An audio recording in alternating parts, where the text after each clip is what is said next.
Anda kembali di Create Up dan kali ini kita akan ngobrolin soal Join. Ini merupakan startup keuangan digital yang komprehensif sebagai layanan bagi lembaga keuangan mikro dengan fokus ya pada peningkatan kesejahteraan masyarakat grassroots yang baru saja mendapatkan pendanaan. Ya, di bulan Agustus lalu ya, dan kita akan berbincang bersama Mas Farzika Surono, adalah co-founder dan juga presiden at Join ID. Apa kabar Mas Farzika? Kabar baik, Mas, Mbak. Baik, terima Thank you kasih. sudah join lagi di Create Up. Siap, oke. Selamat Ya, atas thank you pendanaan banget yang didapat di awal Agustus lalu. Seperti apa sih cerita di balik pendanaan tersebut, Mas Farzika?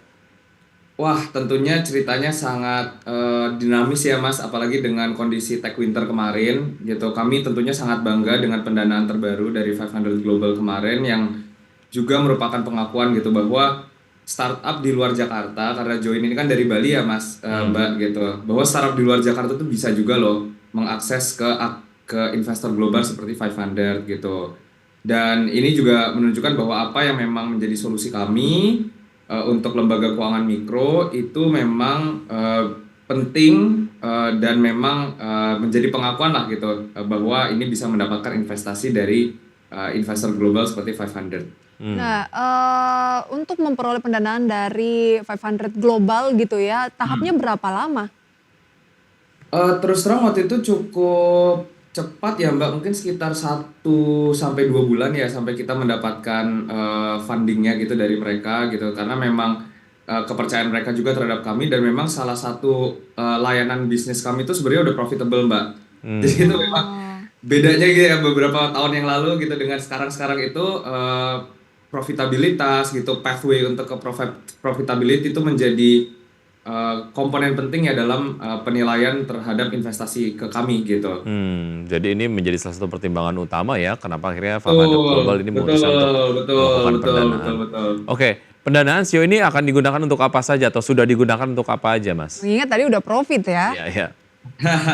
Tentunya ini akan kita pakai dua hal, Mas Mbak. Yang pertama adalah bagaimana kita memperluas lagi strategi go to market kami sehingga layanan yang kami berikan itu bisa diakses oleh lebih banyak lembaga keuangan mikro di seluruh Indonesia gitu. Bukan hanya di 3 pasar utama kami saat ini di Bali, Jatim, NTT, tapi harapannya ini bisa kami expand lagi ke seluruh Indonesia dalam waktu dekat. Yang kedua adalah bagaimana pendanaan ini akan kami lakukan untuk terus berinovasi dan mengembangkan fitur-fitur baru di dalam platform kami, khususnya di produk credit decision engine kami, Mas. Ini jadi produk baru yang memang kami kembangkan bersamaan dengan funding yang turun ini untuk memberikan rekomendasi kredit gitu ya, membantu lembaga keuangan mikro mendapatkan rekomendasi kredit sehingga mereka bisa melakukan proses kredit underwriting-nya dengan lebih mudah gitu, mengurangi resiko kreditnya dan juga mempercepat proses pencairan pinjamannya gitu. Oke, baik, menarik. Ini juga berarti yang menjadi konsumen dari lembaga pembiayaan mikronya adalah teman-teman UMKM ya biasanya ya? Pastinya Oke. Mas gitu, karena dari klien-klien kami yang mayoritas tuh adalah koperasi simpan pinjam, BMT, BUMDes gitu. Paling banyak melayani usaha mikro gitu ya, mulai dari yang menyediakan financing khusus misalnya untuk membuka rental motor di Canggu gitu ya. Sampai akhirnya membuka warung atau segala macam Toko urusan souvenir pertanian gitu. misalnya di Tabanan gitu. Oke, Oke. nah layanan yang baru dihadirkan sejauh ini sudah seperti apa? Saat ini memang kami fokus kepada pengembangan produk kami, produk decision engine kami yang kami sebut namanya Kocek gitu. Bagaimana ini membantu lembaga keuangan mikro dalam melakukan analisa pengajuan pinjaman berbasis big data dan AI gitu. Di tahun 2024 ini kami banyak melakukan eksperimen, Mas, Mbak, bagaimana sih sebenarnya penggunaan AI ini untuk memberikan rekomendasi kredit khususnya untuk lembaga keuangan mikro, karena ini belum pernah dilakukan sebelumnya di Indonesia maupun di luar gitu ya. Lembaga keuangan mikro ini koperasi atau Koperasi, kemudian LPD, Lembaga Perkreditan Desa, BUMDes gitu. Jadi Oke. memang lembaga-lembaga keuangan mikro yang memang kalau boleh dibilang tidak masuk ke dalam segmennya OJK ya gitu. udah berapa banyak yang tercover oleh Join?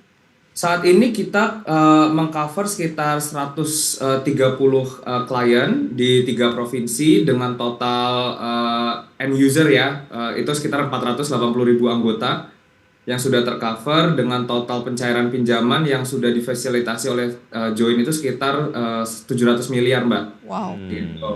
Oke. Seru sekali ya. Artinya ini memang dengan berbagai macam hal yang sudah dilakukan oleh Join ini berimplikasi terhadap lembaga keuangan mikro yang ada di berbagai Betul, daerah yang ada betul, di betul, Indonesia. betul, Baik, betul, kita betul. masih ada satu segmen, Mas, kita akan lanjutkan usai jeda berikut ini dan pemirsa tetap sama kami akan segera kembali.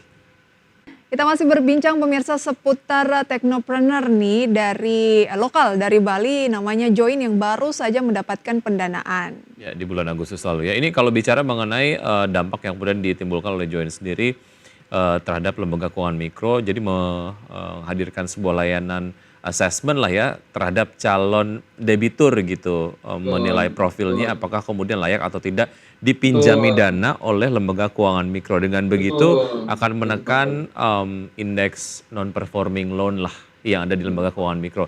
Nah sejauh ini apa indeks NPL-nya yang berhasil ditekan lah setidaknya di point of view Join gitu ketika Ya, sudah ya, ya, mulai ya, bekerja lah sampai dengan sekarang di ya, beberapa ya. lembaga keuangan mikro tuh udah berapa persen tuh NPL-nya bisa ditekan? Alhamdulillah Mas, ini memang cukup positif ya. Saya boleh bilang bahwa sejak kami launching layanan Kocek kami, Credit Decision Engine kami gitu, kami membantu koperasi-koperasi itu mengurangi NPL hingga 56%. Gitu. Jadi Signifikan ya. signifikan sekali gitu ya, bagaimana dampaknya kepada mereka bisa mengelola resiko kredit dan ultimately adalah mengurangi kredit macet ya di sisinya mereka. Karena ini kalau dilihat berita-berita di mana-mana baik itu BPR, koperasi, bahkan fintech gitu ya, masalahnya adalah kredit macet di mana-mana gitu. Hmm, oke. Itu yang kemudian dirasakan juga berdampak terhadap kinerja dari si lembaga keuangan mikronya Betul, sendiri betul. gitu. Kalau misalnya dia NPL sampai 20, 15% nggak ke Hmm, cover asuransi gitu, gimana bottom line-nya bisa positif gitu kan ya, sebenarnya. ya. Tapi Sementara di sisi yang lain akses dari sisi UMKM-nya tersebut masih cukup tinggi gitu kan. Hmm, hmm. oke, Siapa kalau yang mau kita memberikan dana nih ke mereka-mereka ini kalau nggak dari koperasi-koperasi, dan lembaga-lembaga keuangan mikro yang lain gitu. Oke. kalau kita berbicara benar teknis begitu ya, berarti ini juga bisa individual atau lebih ke Betul, misalnya saya dan Wiki ingin mengajukan pinjaman ke lembaga keuangan betul, misalnya bank atau lebih ke koperasi tadi ya? betul, betul, Nah, betul, itu dibantu oleh Join, profilnya seperti betul, apa? Misalnya betul, saya persis.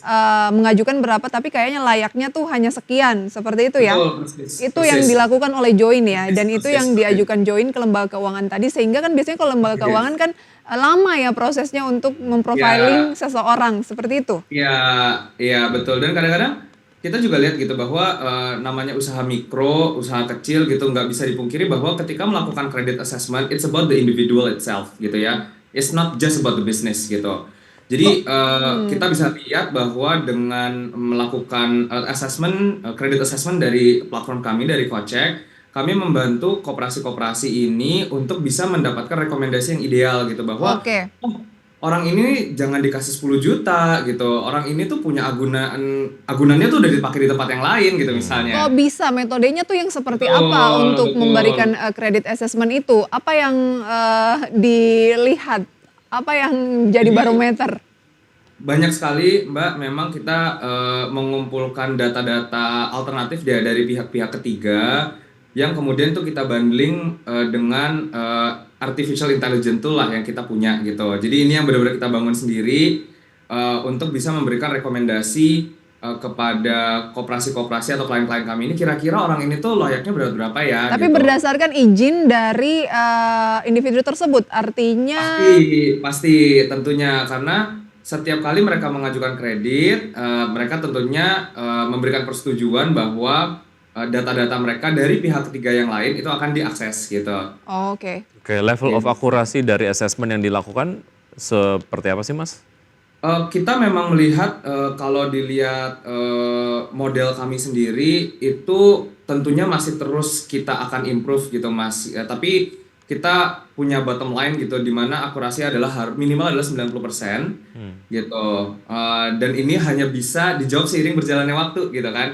Kalau misalnya NPL-nya lama-lama makin turun makin turun makin turun berarti model tersebut yang benar-benar akurat gitu. Hmm. Oke. Berarti Join ini benar-benar menjadi jembatan antara peminjam dengan yang akan memberikan kredit dan menghindari kredit macet ini Betul, seminimal persis. mungkin ya. Karena sebenarnya lembaga keuangan mikro ya karena memang skalanya skala kecil tidak terlalu besar, investasi dalam hal investment dan juga teknologi itu juga mereka nggak banyak ya, makanya kemudian Join Betul, menghadirkan betul, betul. solusi ini gitu. Oke, menarik tapi kemudian waktu kita sangat terbatas Mas. Terima kasih sudah bergabung sama kami, sukses untuk Anda dan juga teman-teman di Join. Sampai jumpa, sehat selalu Mas. Semoga Terima terus kasih banyak menjadi waktunya. Sehat inspirasi selalu. ya. Baik, sampai berjumpa kembali. Itu dia pemirsa, luar biasa ya. Semoga banyak lagi lahir-lahir teknopreneur lokal Ya, seperti betul Join sekali. tadi. Kita akan cek pergerakan dari IHSG pemirsa di pukul 9:27 waktu Indonesia bagian Barat. IHSG sejauh ini bergerak melemah ya, 0,7% di level 7.588,333. Itu dia pemirsa, indeks harga saham gabungan masih melanjutkan pelemahan ditopang oleh losers seperti saham Telkom, kemudian AMMN, EXCL, Toba, Brand, ITMA, SRTG, ASII. Sementara gainersnya pemirsa adalah saham-saham tambang dan energi seperti Bumi Resources naik hampir 6%, Medco naik 5%, ENRG atau Energi Mega Persada naik 12%, PYFH, ELSA, BSBK, PTPP, Akra, dan Raja serta PGEO pemirsa. Oke. Top gainers. Ya, Ada top apa losers hari ini? ada Telkom, AMMN, Excel, Toba, Brand, ITMA, SRTG, Astra International, Pani, SMIL, dan Film. Itu dia pemirsa ya. Review singkat update sampai saat ini untuk pembukaan perdagangan dan sudah 90 menit juga kami menemani Anda dalam Power Breakfast. Ya, dan semoga pembahasan hari ini dapat menjadi referensi dan sumber informasi untuk Anda. Tetap berbarui informasi Anda hanya di IDX Channel, your trustworthy and comprehensive investment reference. Dan jangan lupa untuk menyaksikan program Market Review yang akan hadir pukul 10 waktu Indonesia bagian Barat. Karena urusan masa depan harus terdepan. Aku investor saham, saya Prisa Sembodatu. Demikian Adrian, sampai Sampai jumpa. jumpa.